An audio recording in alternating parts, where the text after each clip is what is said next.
Governor Ravi தமிழக மக்கள் உணர்வுகளை புரிந்து கொள்ளாமல் தனது RSS சித்தாந்தத்தை படிப்படியாக தமிழ்நாட்டில் நுழைக்கும் வேலையை பார்ப்பதாக புதுச்சேரியின் முன்னாள் முதல்வர் நாராயணசாமி குற்றம் சாட்டியுள்ளார். திருவள்ளுவர் படத்திற்கு காவி சாயம் பூசி கவர்னர் ரவி சங்கி என்பதை நிரூபித்துள்ளார் என்றும் விமர்சனம் மேற்கொண்டுள்ளார். இது தொடர்பாக அவரது இல்லத்தில் செய்தியாளர்கள் மத்தியில் பேசிய முன்னாள் முதலமைச்சர் நாராயணசாமி, திருவள்ளுவர் படத்திற்கு காவி சாயம் பூசி கவர்னர் ரவி சங்கி என்பதை நிரூபித்துள்ளார். திருவள்ளுவர் எந்த காலத்திலும் காவி உடை அணிந்ததில்லை.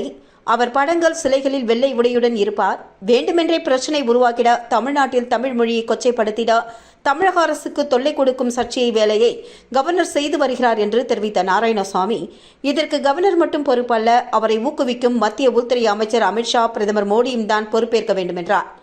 கவர்னர் மூலம் எதிர்க்கட்சி ஆளும் மாநிலங்களுக்கு தொடர்ந்து தொல்லை கொடுத்து வருவதாகவும், இதற்கு முற்றுப்புள்ளி வைக்கும் காலம் வெகு விரைவில் வரும் என்றும், கவர்னர் தமிழக மக்கள் உணர்வுகளை புரிந்து கொள்ளாமல் தனது RSS சித்தாந்தத்தை படிப்படியாக தமிழ்நாட்டில் நுழைக்கும் வேலையை பார்க்கிறார் என்றும் குற்றம் சாட்டிய முன்னாள் முதலமைச்சர் நாராயணசாமி, அரசியலமைப்பு சட்டப்படி எந்த கட்சியும் சாராமல் இருக்க வேண்டிய கவர்னர் பாஜக கைக்கூலியாக செயல்படுவது வேதனை தருகிறது என்றார்.